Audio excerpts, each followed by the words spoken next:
பாருங்க next white enamel coating of our teeth is calcium phosphate.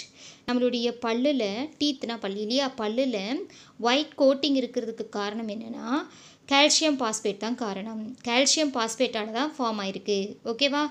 So white enamel coating of our teeth is calcium phosphate. ஓகேவா? பல்லுனுடைய வெள்ளையாக இருக்கிறதுக்கு காரணம் என்னென்னா அது மேலே இருக்கிற கோட்டாக இருக்கிற கால்சியம் பாஸ்பேட் தான். Okay, so white enamel coating of our teeth is calcium phosphate. The hardest substance in our body. நம்ம உடம்புல இருக்கிற எல்லா பார்ட்லேயும் விட ரொம்ப ஹார்டஸ்ட் பார்ட் என்னென்னா டீத்து தான். The teeth is made up of calcium phosphate coating. ஓகேவா? ஸோ அதான் சொல்லியிருக்காங்க ஒயிட் எனாமல் கோட்டிங். எனாமல்னால் மேலே கோட்டாக இருக்கிறது. Okay, so the white enamel coating of our teeth is calcium phosphate. One mark question கேட்கலாம். The white enamel coating of our teeth is dash calcium phosphate. Okay, which is the hardest part of our body? Teeth. Okay ma'am, which is made up of calcium phosphate. புரியுதா students?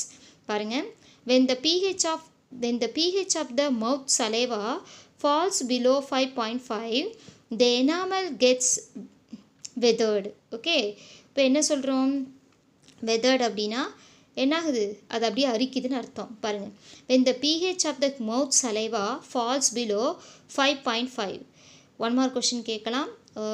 மவுத்னா வாயில் சுரக்கிற, சலைவானா உமிழ்நீர். ஓகேவா? வாயில் சுரக்கிற அந்த உமிழ்நீரோட pH எப்படி இருக்கணும்னா 5.5 இருக்கணும். Suppose 5.5 விட கீழே வந்துருச்சு அப்படின்னா the enamel gets withered. ஓகேவா? என்ன ஆகிடும் அப்படின்னு பார்த்தீங்கன்னா அப்படியே எனாமல் அப்படியே கொரோட் ஆகிடும். ஓகேவா? அப்படியே மேலே இருக்க கால்சியம் பாஸ்பேட் எல்லாம் அரிச்சிடும். நம்ம வாயில் சுரக்கிற சலைவானுடைய pH வந்து 5.5 இருக்கணும். 5.5 விட கீழே வந்துருச்சு அப்படின்னா அந்த பல்லு மேலே இருக்கிற கோட்டிங்கெல்லாம் என்ன ஆகிடும்? கொரோட் ஆகிடும். ஓகேவா? அரிச்சிரும். அதனால தான் வந்து நம்ம ஏதாவது சாப்பிட்டோம் அப்படின்னா என்ன ஆகிடும்? ரொம்ப ஹாட்டாவோ ரொம்ப கூலாவோ சாப்பிட்டோம்னா பல்லுலெல்லாம் என்ன ஆகும்? பல்லில் ரொம்ப வந்து கூசுகிற மாதிரி இருக்கும். அதுக்கு காரணம் என்னென்னா ஹியூமன் செலைவாவோட pH ரேஞ்ச் வந்து குறைஞ்சிருச்சுன்னு அர்த்தம். எதை விட? 5.5 விட குறைஞ்சிருச்சுன்னு அர்த்தம். ஓகேவா? So when the pH of the mouth saliva falls below 5.5. okay, so the enamel gets weathered.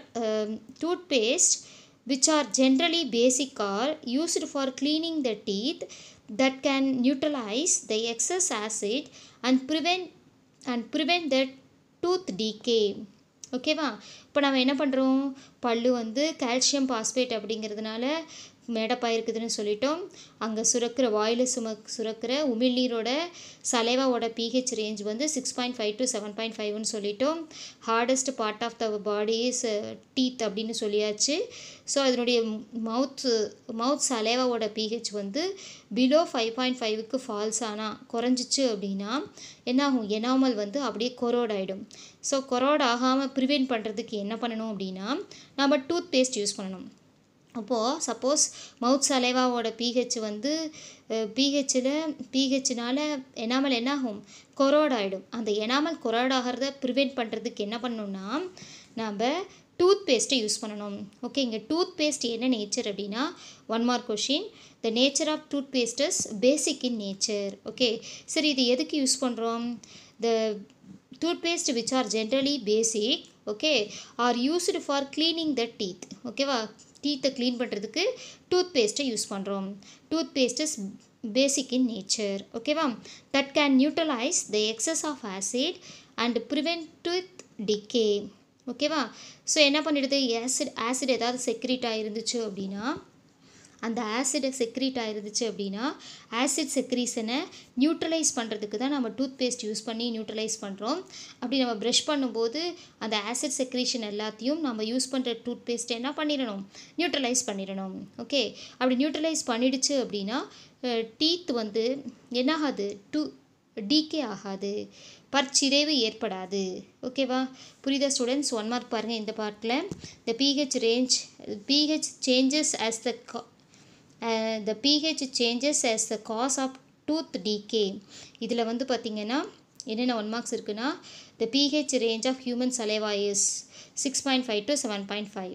okay, first 1 mark. Second, the hardest part of our body is teeth, which is made up of calcium phosphate. Second. Next, the pH level is below 5.5. The enamel gets weathered. Okay. Fourth one more. Toothpaste are dash in nature, basic in nature. Okay. புரியுதா students? Next பாருங்கள், இந்த pH of soil. சாயிலுக்கு ரொம்ப pH ரொம்ப important. So அப்புறம் agriculture ஆஃபீஸர்லாம் பார்த்தீங்கன்னா என்ன பண்ணுவாங்கன்னா, ஒரு ஆஃபீஸ்லேயும் சாயிலை செக் பண்ணுவாங்க. அந்த சாயிலில் எந்த மாதிரியான பிளான்ட்டை நாம் க்ரோத் பண்ணலாம் அப்படிங்கிறத அவங்க சொல்லுவாங்க. அதுக்கு என்ன பண்ணுவாங்கன்னா, மண் பரிசோதனை நிலையம்னு சொல்லுவாங்க. அந்த இடத்துல என்ன பண்ணணும், ஒரு அக்ரிகல்ச்சர் ஆஃபீஸ்லேயும் போயிட்டு நம்மளுடைய மண் எடுத்துகிட்டு போய் காமிக்கணும். காமிச்சோம் அப்படின்னா அவங்க டெஸ்ட் பண்ணி பார்த்துட்டு எந்த லேண்டில் எந்த மாதிரியான பிளான்ட்ஸை க்ரோத் பண்ணலாம் அப்படின்னு அவங்க சொல்லுவாங்க. அதுக்கு தகுந்த மாதிரி பிளான்ட்ஸ் போட்டால் தான், அந்த சாயிலோட பிஹெச்சுக்கு தகுந்த மாதிரியான பிளான்ட்ஸ் போட்டால் தான் ஈஸியாக அந்த பிளான்ட்டில் அந்த லேண்டில் க்ரோத் பண்ண முடியும். ஓகேவா? நிறைய ஈல்டு நமக்கு கிடைக்கும், நிறைய விளைச்சல் நமக்கு கிடைக்கும். ஓகேவா? ஒரு சாயிலில் இந்த சாயிலில் இதை தான் லேண்ட் பண்ண முடியும், இதை தான் வளர்க்க முடியும் அப்படிங்கிறது இருக்குது. அதுக்கு தகுந்த மாதிரி தான் பிளான்ட்ஸை நம்ம அங்கே நட்டு வைக்கணும். பாருங்கள், so in pH of soil in agriculture, the pH of the soil is very important. அக்ரிகல்ச்சரில் பார்த்தீங்கன்னா சாயிலோட pH வந்து ரொம்ப important. Okay. Citrus fruits requires slightly alkaline soil. One more question. Citrus fruits requires slightly alkaline soil. ஓகேவா? Citrus ஃப்ரூட்ஸ்னால் என்னது? புளிப்பாக இருக்குது இல்லையா? புளிப்பாக இருக்கிற ஆரஞ்சு, ஓகே, சாத்துக்குடி இதெல்லாம் இருக்கு இல்லையா? ஸோ அதெல்லாம் வந்து எங்கே போடணும்? அந்த மாதிரி பிளான்ஸ் எல்லாம் எங்கே க்ரோத் பண்ணணும் அப்படின்னா அல்கலைன் சாயிலில் போடணும். While rice requires acidic soil. ஓகேவா? ரைஸை எங்கே நம்ம வளர்க்கணும் அப்படின்னா அசிடிக் சாயிலில் போடணும். ஓகேவா? அசிடிக் சாயிலாக இருந்துச்சுன்னா அங்கே நம்ம ரைஸை போடலாம். Okay. So while rice requires acidic soil. Okay.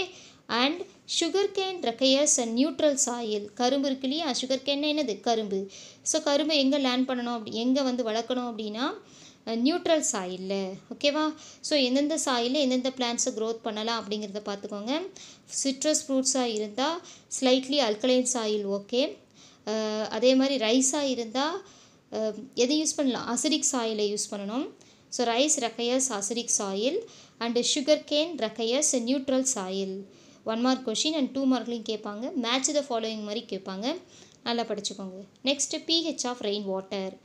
So pH of rain water, நம்ம ரெயின் வாட்டரோட pH லெவல் என்னென்னா 7 இருக்கும்போது அந்த ரெயின் வாட்டர் எப்படி இருக்கும்னா நியூட்ரலாக இருக்கும். ஓகேவா? நியூட்ரலாக இருக்கிறது மட்டும் இல்லாமல் ஹை பியூரிட்டியாகவும் இருக்கும். ஓகேவா? ஸோ ஹை பியூரிட்டியாகவும் இருக்கும். ஓகேவா? பாருங்கள், the pH of rainwater is approximately 7. Okay, which means that is neutral. Okay, pH is equal to 7 means that is neutral in nature. Okay, the neutral means also represents its high purity. அப்போ நியூட்ரல்னா என்ன அர்த்தம்? இது high பியூரிட்டியோட இருக்குதுன்னு அர்த்தம். Okay. if the atmospheric air is polluted with oxide gases of sulfur, nitrogen, they get dissolved in the rainwater and makes its pH less than 7. ஓகேவா? இப்போ நம்ம என்ன சொல்கிறோம் பாரு, if the atmosphere air is polluted with oxide gases of sulfur and nitrogen. ஓகேவா?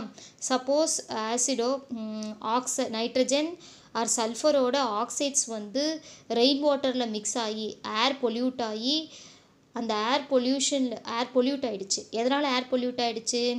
நைட்ரஜனோட gases nitric oxide, nitrogen dioxide, சல்ஃபரோட gases sulphur dioxide, sulphuric acid, இந்த மாதிரி ஏதாவது ஆசிட் என்ன ஆகிடும் அப்படின்னா ஆக்சைட்ஸ். ஓகேவா? So sulphur dioxide, sulphur trioxide, இந்த மாதிரியான சல்ஃபரோட ஆக்சைட்ஸ் அண்ட் நைட்ரஜனோட oxides nitric oxide, nitrogen dioxide, இதெல்லாம் ஏரை பொல்யூட் பண்ணி இருந்துச்சு அப்படின்னா அட்மாஸ்பியரிக் ஏர் வந்து இதால் பொல்யூட்டாக இருந்தால் they get dissolved in the rainwater and make its pH is less than 7. இந்த கேஸஸ் எல்லாம் ரெயின் வாட்டரில் மிக்ஸ் ஆகி வந்துச்சுன்னா அந்த ரெயின் வாட்டரோட pH லெவல் வந்து 7 விட குறைஞ்சிரும். ஓகேவா? Suppose the pH value is less than 7 means the rainwater becomes acidic. Okay, this rain is called acid rain. பாருங்க, thus If the pH of rainwater is less than 7, then it is called acid rain. ரெயின்வாட்டரோட pH 7 விட கம்மியாக வந்துட்டா அந்த ரெயினுக்கு பேர் என்ன? Acid rain. Okay, when acid rain flows into the river, it lowers the pH of the river water also. ஓகேவா? இப்போ ரிவரில் வந்து suppose rain water mix ஆச்சு அப்படின்னா அந்த ரிவர் வாட்டரோட pH லெவலும் என்ன ஆகிடும்? சேஞ்ச் ஆயிரும், குறைஞ்சு போயிடும். Okay, when the acid rain falls into the river, it lowers the pH of the river water also. ஓகேவா? ரிவர் வாட்டரோட pH லெவலை கூட இது ரெடியூஸ் பண்ணிடும். 2 மார்க் கொஸ்டினில் கேட்பாங்க, பார்த்துக்கோங்க. 1 மார்க்லேயும் கேட்பாங்க. The pH of rainwater is 7. Okay, the pH of acid rain is less than 7. Okay, புரியுதா ஸ்டூடெண்ட்ஸ்?